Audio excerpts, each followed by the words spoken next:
Salmo 54, 6. Dice la palabra del Señor: voluntariamente sacrificaré a ti, alabaré tu nombre, oh Jehová, porque es bueno. Decisiones es el tema de esta noche. Una de las virtudes, creo que más bonitas que tenemos, y creo yo de mayor responsabilidad, que Dios nos ha dado exclusivamente al ser humano, es, como creación, es que tengamos libre albedrío. Si bien es cierto, esta palabra quizás no aparece como tal en la Biblia, pero sí hay muchas cosas que a través de la palabra del Señor podemos ver de que Él nos da la oportunidad de decidir. Pero para poder dar un poquito de idea qué es esta palabra libre albedrío, encontré un significado que decía que es una potestad de obrar por reflexión y elección. Usted sabe de que entre nosotros como seres humanos y un animal, el animal opera por instinto. Pero en cambio nosotros como seres humanos tenemos la oportunidad de pensar, de analizar una situación y decidir con base a lo que yo estoy pensando. Entonces, esa es el libre albedrío o la decisión. Entonces, sin duda, el poder decidir es uno de los mayores regalos que nosotros tenemos. Poder escoger, poder tomar decisiones propias. Y sin duda alguna, desde el inicio, Dios nos ha dejado evidencia de que Él quiere que nosotros podamos escoger. Desde Adán y Eva nosotros vemos de que le dicen: ustedes pueden escoger de todos los árboles. Si es cierto, puso una restrictiva, pero un árbol, a quién sabe cuántas decenas de árboles podían escoger el que quisiera. Yo creo que todos quisiéramos tener esa oportunidad de decir que tenemos una finca, que tenemos un montón de árboles y que pudiéramos agarrar de cualquier fruta. Creo que es el sueño el sueño frustrado de muchos.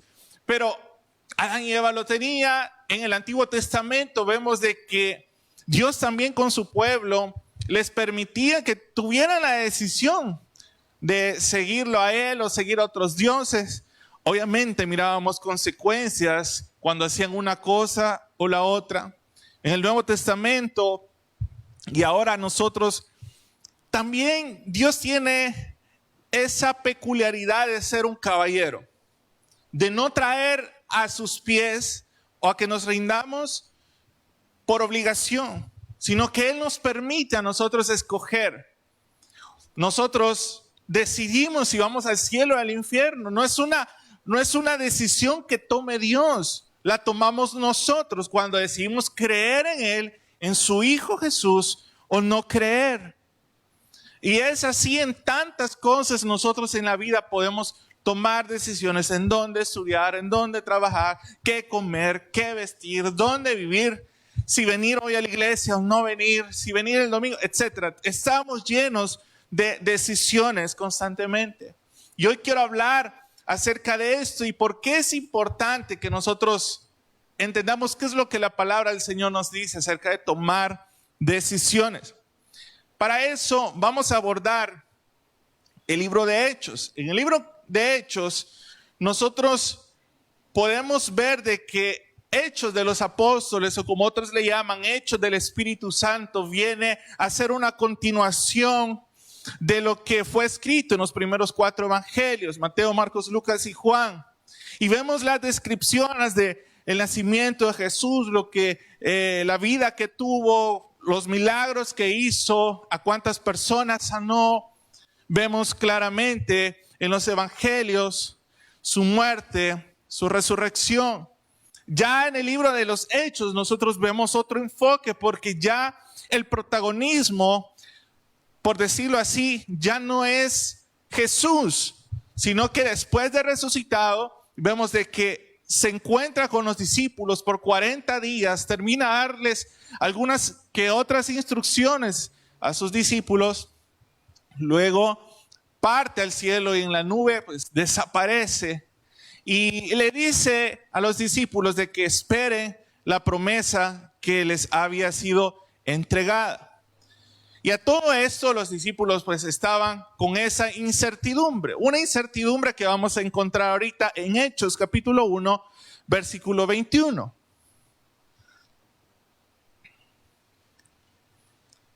En este punto de Hechos ya nos encontramos de que ya no son 12 discípulos, sino que son 11.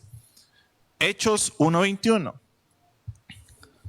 Es necesario pues que de estos hombres que han estado juntos con nosotros todo el tiempo, que el Señor Jesús entraba y salía entre nosotros. 22, comenzando desde el bautismo de Juan hasta el día en que de entre nosotros fue recibido arriba. Uno se ha hecho testigo con nosotros de su resurrección. Y señalaron a dos, a José, llamado Barsabás, que tenía por sobrenombre Justo, y a Matías. Y orando dijeron, tú, Señor, que conoces los corazones de todos, muestra cuál de estos dos has escogido, para que tome la parte de este ministerio y apostolado, de que cayó Judas por transgresión para irse a su propio lugar. Y les echaron suertes. Y la suerte cayó sobre Matías y fue contado con los 11 apóstoles. Ok, nos detenemos ahí. Imagínense, y si usted prestó atención, acá los discípulos estaban en el dilema de escoger al sucesor. O no sería el sucesor, tendría que ser al reemplazo. Porque Judas se ahorcó, no se murió de ahorcado, sino que se cayó y literal la Biblia dice que el coco se le parte y las entrañas salen. Triste historia de Judas. Entonces necesitaban el número 12. Ahora bien, ellos, entre los que lo seguían, deciden de que la forma en la cual van a escoger a ese 12º apóstol iba a ser echando suertes. Ahora, imagínense por un momento que uno dijera, ¿con quién me caso? ¿Con ella o con ella? De Tim Marín, de doping. ¿Y por qué menciono esto? Porque es increíble pensar de que la forma en la cual deciden escoger a ese otro discípulo fue a través de echar suerte. Y es importante detallar esto porque si bien nosotros vemos de que ellos eran personas que habían estado con Jesús y ahora estaban tomando decisiones como las hubieran tomado en tiempo anterior. ¿Por qué digo esto? En el sacerdocio había una costumbre en el Antiguo Testamento, consideraba como el Urim y el Turim, que eran objetos que llevaban en el atuendo del sacerdocio para echar suertes y para conocer la voluntad de Dios. Cuando no hallaban qué tipo de decisiones tomar respecto a la nación, otros aspectos. Pero vemos entonces acá este punto. Deciden poner en las manos de la suerte a quién iban a escoger. Y aquí es donde vemos que escogen a Matías. Y este resultado realmente nos hace pensar de que a veces nosotros, incluso estando en los caminos de Dios, podemos ser personas que sigan buscando tomar decisiones como en el tiempo de antes de conocer a Cristo. Es como que si usted tuviera problemas en su matrimonio y se va donde la niña Chana, que se ha casado 3 veces, y usted le pregunta a ella cómo salir victorioso en su matrimonio. ¿Qué cree que le va a decir? No, es que ella tiene experiencia porque ya se casó 3 veces. ¡Ja! O que usted tenga algo así y va donde la persona más chismosa de la colonia. Mira, aquí entrenó, yo sé que usted sabe hablar mucho, pero a veces buscamos tener soluciones de la misma manera que nosotros lo hacíamos antes de seguir a Cristo. Otras personas lo que hacen es consultar con el horóscopo. Hay algunos que saben cuál es su signo zodiacal. Yo soy Leo, yo soy Sagitario, dicen otros. Yo soy Libra y parecen Kilo, pero Y están ahí con que ver, este es mi signo. Y cuando leen una descripción, sí soy, dice. Y están con esa situación de querer ver qué le depara el futuro. Otros que van más allá, que les lean el té. Otros que ahora en día lo que hacen es abrir su Biblia, cerrar los ojos y decir, Ave María, dame puntería. Y andan buscando a dónde es que Dios les va a hablar. Y realmente ese tipo de situaciones realmente nos lleva a decisiones erróneas. Otros buscan tomar decisiones por lo que vieron en un TikTok. ¿Sí? O ya no es en Facebook. No, yo vi un TikTok, fíjese. Y ahí es donde tienen su respuesta. Y otros más profundos, algunos van a entender, buscan en ChatGPT. ChatGPT, ¿qué puedo hacer a través de bla, bla, bla? Y tratan de buscar alguna respuesta.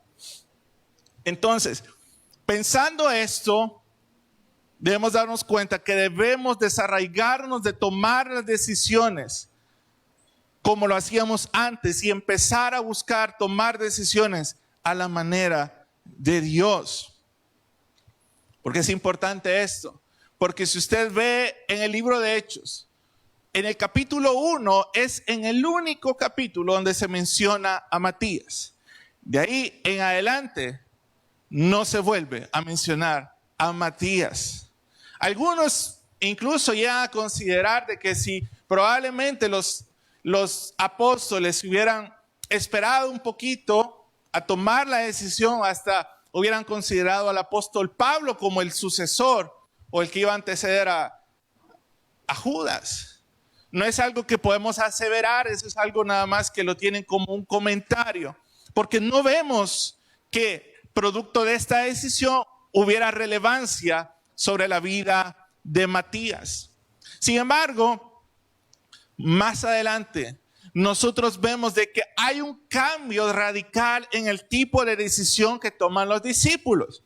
Mire lo que dice Hechos capítulo 6, versículo 1. En aquellos días, como creciera el número de los discípulos, hubo murmuración de los griegos contra los hebreos, de que las viudas de aquellos eran desatendidas en la distribución diaria. Entonces los 12 convocaron a la multitud de los discípulos y dijeron, no es justo que nosotros dejemos la palabra de Dios para servir a las mesas. Buscad pues, hermanos, de entre vosotros a 7 varones de buen testimonio, llenos del Espíritu Santo y de sabiduría, a quienes encarguemos de este trabajo. Y nosotros persistiremos en la oración y en el ministerio de la palabra. Agradó la propuesta a toda la multitud y eligieron a Esteban, varón lleno de fe y del Espíritu Santo, a Felipe, a Prócoro, a Nicanor, a Timón, a Parmenas, a Nicolás, prosélito de Antioquía, nombres preciosos para sus hijos, a los cuales presentaron ante los apóstoles, quienes orando les impusieron las manos. Quiero que puedan notar acá la diferencia de la clase de elección que hacen los discípulos. Elecciones del capítulo 1, echando suerte, y elecciones acá donde vemos que piden dirección de los demás, de una multitud de discípulos que ellos tenían. Y es bien interesante porque muchas de las personas que toman a estos cargos llegan a ser personas muy sobresalientes en el libro de Hechos. Por ejemplo, nosotros vemos que escogieron a 7 personas. Entre ellas conocemos y hemos oído hablar mucho acerca de Esteban, un predicador tremendo en este tiempo de la iglesia. Nadie se podía resistir a la sabiduría que hablaba él mientras predicaba, y fue uno de los primeros o el primer mártir de la iglesia. Lo vemos en repetidas ocasiones. Vemos la vida de Felipe cuando él se va a predicar a Samaria. Era un hombre con gran autoridad. Samaria se regocijó cuando llegó a escuchar el mensaje que él hablaba. Habían milagros, salían espíritus. lo consideraban un gran evangelista. Pero ¿quiénes fueron que lo escogieron? Es interesante ver de que los discípulos delegan este compromiso a la multitud. Y ojo acá, no es que los discípulos querían desatenderse de servir a los demás. Ellos sabían, ellos querían servir, pero sabían que no podían servir como los demás porque ellos tenían otra misión. Y como hemos aprendido este año, cada uno tiene su asignación, el año de la asignación, ¿sí? Ok, entonces los discípulos sabían que ellos tenían una asignación específica, por lo cual ellos se iban a dedicar a la oración y a la palabra del Señor. Ahora, piénselo por un momento y siga analizándolo. Estamos hablando de el top, los discípulos, los 11 discípulos, o sea, la crema innata. Estos sí quizás eran la Coca-Cola del desierto. Los meros que andaban con el macizo, con el jefe, con Jesús. No eran cualquier persona. Habían visto y habían vivido, habían convivido con Jesús sus 3 años y medio del ministerio. Y aún así, ellos deciden tomar decisiones a suerte. Pero, ¿qué podemos entender de esto? Retrocedamos un poquito en el libro de Hechos, en el capítulo 2, versículos 16 y 18. Mira lo que dice. Hechos 2, 16 y 18. Mas esto es lo dicho por el profeta Joel. Y en los postreros días, dice Dios, derramaré de mi espíritu sobre toda carne. Y vuestros hijos y vuestras hijas profetizarán. Vuestros jóvenes verán visiones y vuestros ancianos soñarán sueños. Quiero detenerme acá solo por algo que puso el Señor en mi corazón mientras hacía este mensaje. Me encanta la idea de que nosotros normalmente le decimos a los jóvenes, tienen que soñar en grande. Pero acá la Biblia nos está diciendo que los ancianos van a soñar sueños. Hermanos, aunque ustedes se sientan de edad avanzada y con un corazón joven, porque la edad solo es un número en este caso, tiene que confiar en lo que la palabra del Señor dice y que tenga la capacidad de seguir soñando en grande. Hay personas porque llegan a cierta edad y dicen, no, pero es que a esta edad, ¿qué voy a andar haciendo yo? ¿Cómo voy a lograr esto? ¿Cómo me voy a levantar de esto? ¿Cómo voy a hacer lo otro? Dios también les ha dado la capacidad de que puedan seguir soñando los sueños de Dios. No que se vengan a dormir a la iglesia, por favor, sino que sueñen los sueños de Dios. Versículo 18. Y de cierto, sobre mis siervos y sobre mis siervas, en aquellos días derramaré de mi espíritu y profetizarán. Aquí profetizar significa conocer y hablar la voluntad de Dios. Ahora, ¿cuál es la diferencia entre el capítulo 1 y el capítulo 6? ¿Qué es lo que cambió para que los discípulos tomaran decisiones diferentes? Algunos ya la captaron. La diferencia fue que en el capítulo 1 el Espíritu Santo no había venido. En el capítulo 2 vemos ya el derramamiento del Espíritu Santo. Y posterior a esto, cuando ellos reciben el Espíritu Santo, no volvemos a ver que las decisiones de los apóstoles sean con base a echar suerte. Tenían la dirección y la guía del Espíritu Santo. Eso también nos hace reflexionar a nosotros, que una vez hemos entregado nuestra vida al Señor, las decisiones que tomamos tienen que ser guiadas por el Espíritu Santo. Y me encanta porque en el capítulo 6 al final dice que el número de los discípulos crecía grandemente. ¿Cuántos quieren que Dios los respalde grandemente en todo lo que hagan? Bueno, unos 10, yo sí quiero eso. La diferencia está en tomar buenas decisiones. Y una multitud llena del Espíritu Santo puede tener más sabiduría. Tú no necesitas en este tiempo un golpe de suerte, ganarte la lotería, encontrarte $20 en el autobús. Tú necesitas la guianza del Espíritu Santo para las decisiones. Nosotros somos producto de las decisiones ahora en día que hemos tomado. ¿Quién no ha tomado aquí una mala decisión en su vida? Levante la mano. Yo creo que si empezamos a preguntar de malas decisiones, creo que escucharíamos unas joyitas de historia. Todos hemos tomado malas decisiones. Pero que hayamos tomado malas decisiones en el pasado no nos evite de tomar buenas decisiones en el presente y en el futuro. De nada te sirve que te quejes de, que el marido que conseguí, es que la mujer, es que el trabajo que agarré, es que eso y lo... Si te equivocaste, pues ni modo.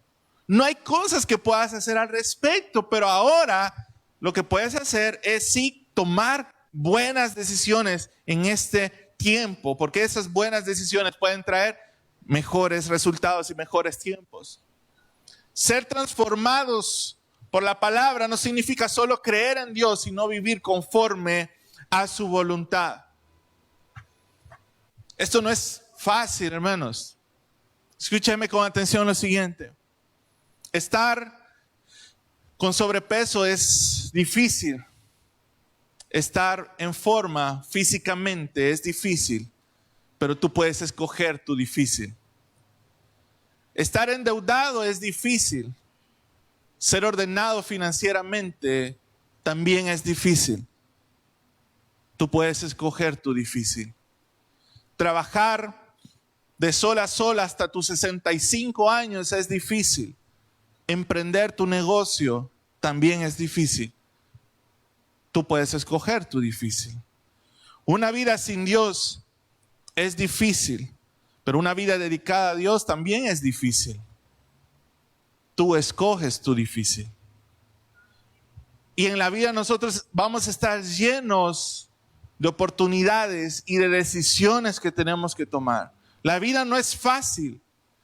La vida por naturaleza es difícil y lo único que debemos de hacer es buscar la manera de tomar decisiones correctas y de tomar decisiones con sabiduría. Al final de cuentas, Jesús mismo en su palabra dice, en el mundo tendréis aflicción. Confiad, yo he vencido al mundo. Dios no nos quita las aflicciones. Dios sabe que vamos a pasar aflicciones, pero cada quien elige su difícil. Hay algunos que pueden llegar a pensar de que otros tuvieron suerte, que la vida los trató mejor. Pero quizás en muchos casos es que tomaron decisiones diferentes. Puede estar el caso de un padre alcohólico con 2 hijos y uno diga, y cuando le pregunte, ¿por qué te hiciste alcohólico? Y diga, me hice alcohólico porque mi papá era alcohólico. Y le preguntan al otro hermano, ¿por qué no tomó nunca cerveza? Y él diga, porque mi papá fue alcohólico. Es una cuestión de decisión. La misma escena, 2 resultados diferentes. Tu mismo problema tiene 2 vías. Ahora, ¿quiénes quieren saber tomar mejores decisiones? Yo creo que todos. A nadie le gusta no acertar o no hacer las cosas correctas. Pero ahora vamos a ver algunos aspectos que nos pueden ayudar para tomar buenas decisiones. Primero, en la cita que vemos que los discípulos se encontraban de que había murmuración entre los griegos y los hebreos porque no se les daba una atención a cierto sector que estaba desatendido. Entonces, lo primero para poder tomar decisiones correctas es aprender a identificar cuál es el problema. ¿Alguien tiene un problema aquí? Levante la mano. Ay, qué bueno que no, mire. Pero por los que sí, Alguien tendrá algún dilema, está en medio de alguna decisión difícil, algo que te está quitando el sueño. Probablemente todos tenemos algo así. Yo les quiero decir un par de cosas. Primero, tú puedes con todo, pero no con todo a la vez. Eso es lo primero que tienes que entender. Tú puedes con todo, pero no con todo a la vez. ¿Sí? O sea, es bueno que tú le digas, Señor, ayúdame en esto, ayúdame en esto, ayúdame en esto. Pero Dios te va a decir, ok, vamos paso por paso. Sé específico al momento de orar con el Señor respecto a qué es lo que tú quieres de que Dios haga contigo, pueda hablarte. Entonces, primero dijimos identificar un problema. El segundo aspecto que vemos acá, que es muy importante, que aquí vemos que los discípulos le dicen a la multitud de discípulos, ok, escojan a 7 personas. Ahora yo les pregunto, ¿sabe usted por qué escogieron a 7? ¿Por qué no escogieron a 10? ¿Por qué no escogieron a 20? 50. Alguien me podrá decir ahorita, es que el 7 es el número perfecto de Dios. Aleluya. ¿Sabe por qué escogieron 7? Porque no necesitaban más. El segundo aspecto que debemos de aprender para tomar buenas decisiones es tener sentido común. Los discípulos sabían con cuántas personas podían hacer el trabajo que necesitaban para atender a las viudas que estaban siendo desatendidas. Y por eso los discípulos le dijeron, solo 7. Y por eso es que escogieron a 7. Ellos ya sabían que se necesitaba. De aquí vienen 2 cosas importantes. El primero es, como les dije, tener sentido común, porque aparentemente algunos no llegan a tener suficiente sentido común, aunque suene feo.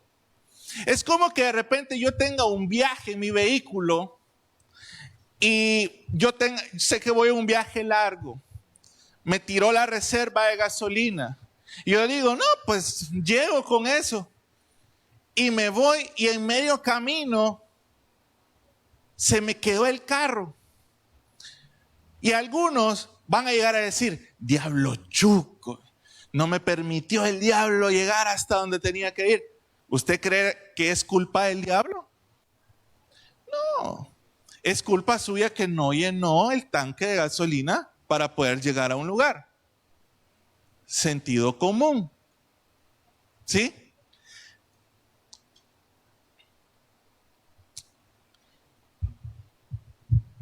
Se lo voy a decir de esta manera. Dios no te va a hablar de cosas de las cuales Dios ya te dio el cerebro para poder tomar decisiones. Hay muchos que esperan que Dios les hable por todo y por nada. Dios ya te dio la capacidad de elegir. Sí. No podemos llegar a ser hasta extremos para decir, ¿de qué color Dios querés que pinte mi casa? ¿De blanco, de celeste cielo? Porque todo lo que tiene que ver con ese color se refiere a ti. Porque no nos podemos poner a ese extremo. Dios sabe que tenemos gustos y preferencias, etcétera, etcétera. Alguien podría decir, Señor, quítame la deuda de esta tarjeta. Y Dios te va a decir, deja de gastar más de lo que ganas. Sentido común. Dios puede hacer un milagro y creo que sí lo puede hacer. Pero en la mayoría de cosas Dios te va a decir, deja de gastar más de lo que ganas. ¿Sí? Problemas en casa. Que dicen, no, es que viera cómo el diablo me está atacando en la casa con mi marido. Deje de tóxica. Deje de tóxico. Sentido común. Deje de echarle la culpa al diablo por todos los problemas que usted tiene. ¿Ya? Si usted por media cosa se enoja y el otro también le responde, sentido común, ahí no está el diablo. ¿Ya? Esposos, ¿cuántos esposos hay aquí? Amén.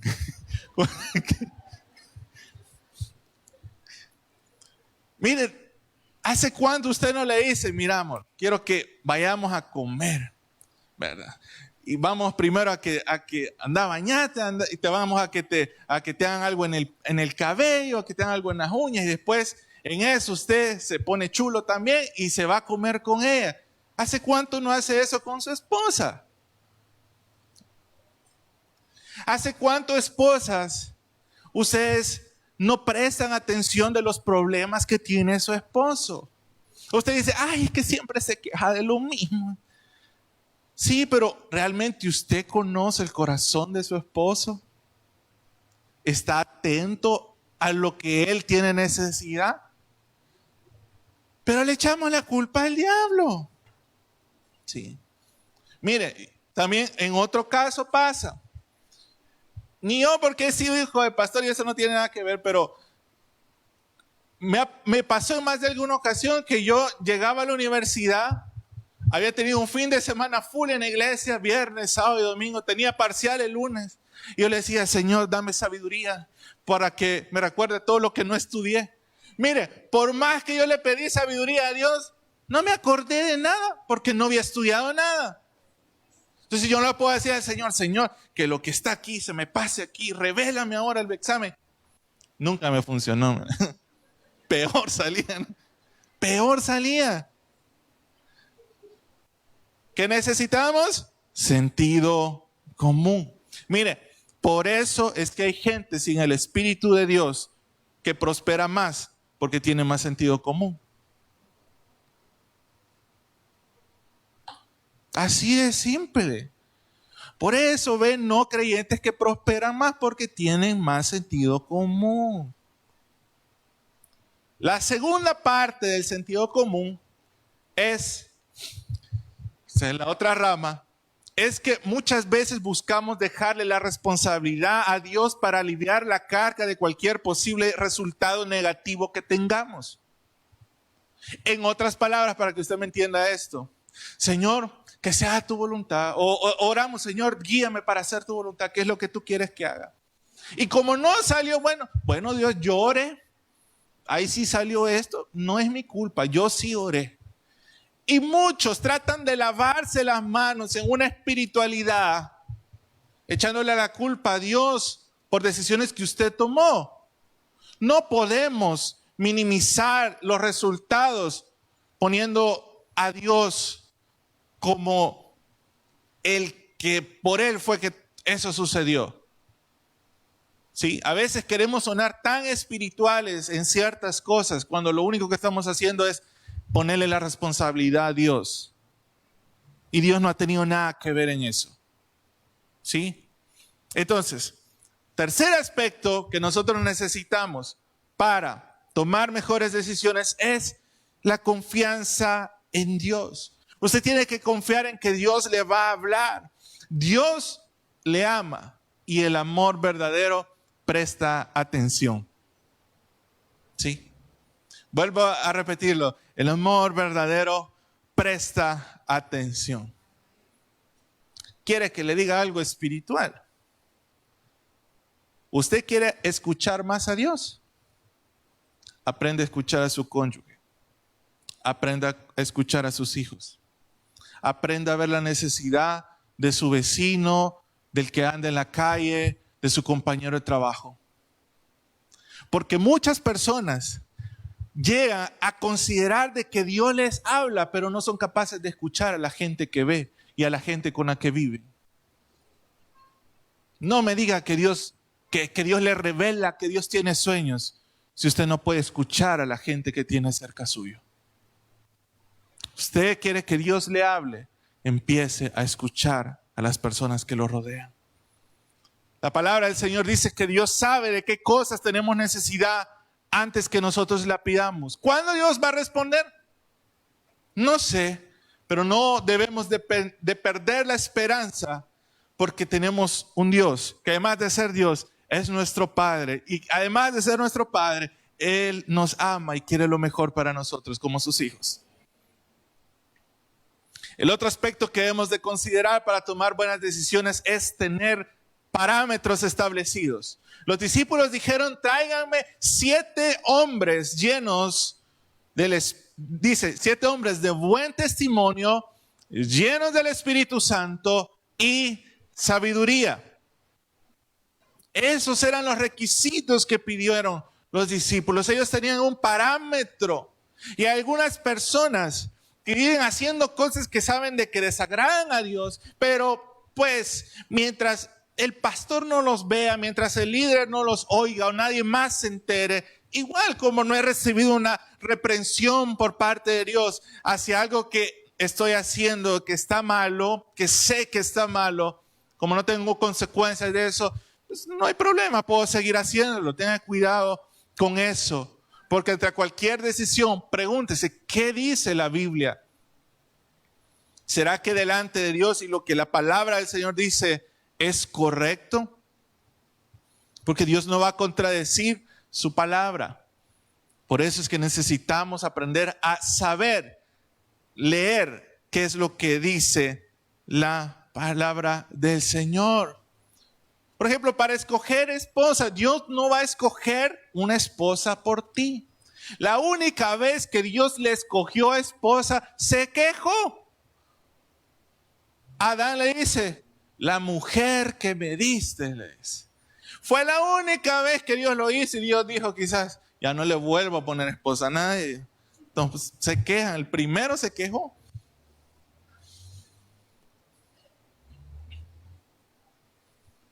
Necesitamos también aprender a pensar y meditar.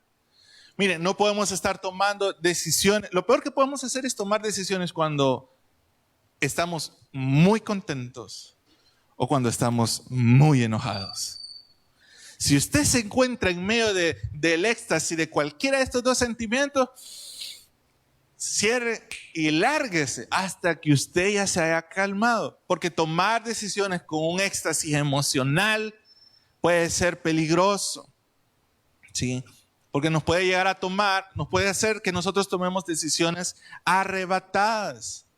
Me encanta la Biblia que dice que cuando estos presentaron a estos 7 hombres delante de los discípulos oraron por ellos. Y me encanta que aquí nos hace referencia acerca de la unidad que había, de un mismo sentir entre toda la multitud de discípulos. Entonces necesitamos, para tomar decisiones, aprender a pensar y meditar, no tomar decisiones arrebatadas. ¿Quién no ha comprado algo por su momento de loquera? Se emocionó cuando lo compró y ya cuando lo tiene, ay, a saber para qué lo compré. Sí. ¿A quién no le ha pasado eso? Siguiente aspecto es que tengamos una impresión duradera. En otras palabras, que las decisiones que tomemos no sean por emociones del momento, sino algo que sea duradero. Y con esto quiero decirles algo. Probablemente Dios ya ha puesto cosas en el corazón de muchos de ustedes respecto a algo que hacer. Y si ese algo todavía sigue en tu mente de vez en cuando, que tienes que hacer algo, préstale atención a eso, porque estoy seguro de que es Dios que está poniendo esa intención en tu corazón de hacerlo. A veces Dios es bien sutil en hablarnos ciertas cosas y uno dice, no, pues si hiciera esto, no, pero quizás estoy inventando. Dios también puede hablarnos de estas maneras. Debemos prestar atención. Luego, por último, vemos de que sometieron su confirmación a los apóstoles. Algo que, mire, yo se lo he dicho a algunas personas, hoy se lo digo a usted. Siempre que usted quiera tomar alguna decisión, antes de hacerlo, pida consejo. Sea una decisión importante, pida consejo a gente madura espiritual, a gente que tenga experiencia en el tema y no se deje ir de un solo. créanme, se va a ahorrar dolores de cabeza, porque uno no lo sabe todo. ¿Sí? Es que me da pena. Es que no sé qué me va a decir el pastor. Acérquese. No se quede con la duda. Créame, todos aquí necesitamos dirección acerca de ciertos asuntos. Y necesitamos que alguien nos dé que nos refresque la cabeza, pues. Que nos aclare, que nos haga ver un panorama distinto al que nosotros estamos viendo. No que venga, mire pastor, yo tomé esta decisión, fíjese, y solo le vengo a contar que ya la tomé. ¿Qué piensa? ¿Y uno qué le va a decir? Si ya la tomó, ¿sí?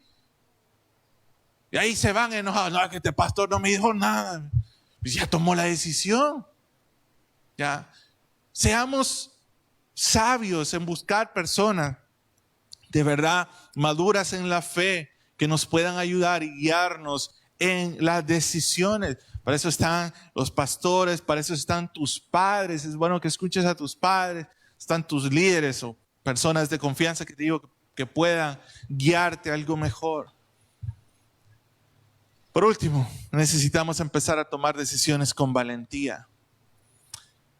Realmente hay decisiones que no es que uno tenga ganas, pero es lo moralmente correcto. No es que a veces te nazca hacerlo, pero igual lo tienes que hacer. Las decisiones son tan importantes porque probablemente hacer ejercicio te hará sentir débil, cuando en realidad te está haciendo más fuerte. Aprender nuevas cosas te hará sentir quizás estúpido, pero realmente te está haciendo inteligente. Invertir en ti te hará sentirte quizás pobre, pero eso en realidad para un futuro te está haciendo rico. Confrontar tus miedos te hará sentir cobarde, cuando en realidad te hace más valiente. Perdonar a otros probablemente te haga sentir débil ante esa persona, pero estás demostrando el amor de Cristo y tu corazón se hace más fuerte. Lo que haces hoy determina tu futuro. Y este año, mis hermanos, lo mejor de Dios, lo que Dios tiene preparado para este año, para su vida, que no sea producto de ningún tipo de suerte, que sea producto de las decisiones tomadas con la sabiduría de Dios para que las cosas sean diferentes. ¿Quiere un año diferente? Tome decisiones diferentes. Busque la sabiduría de Dios y entonces Dios va a guiar tus pasos y enderezará tus veredas, como dice su palabra. Hemos llegado al final de este mensaje. Si usted no ha recibido a Jesucristo como su Señor y Salvador personal, o usted se ha alejado de los caminos de Dios y desea reconciliarse, yo le hago la invitación para que en esta oportunidad reciba a Cristo. ¿Y cómo lo va a hacer? Repitiendo conmigo la siguiente oración. Señor Jesús, yo te recibo hoy como mi único Salvador personal.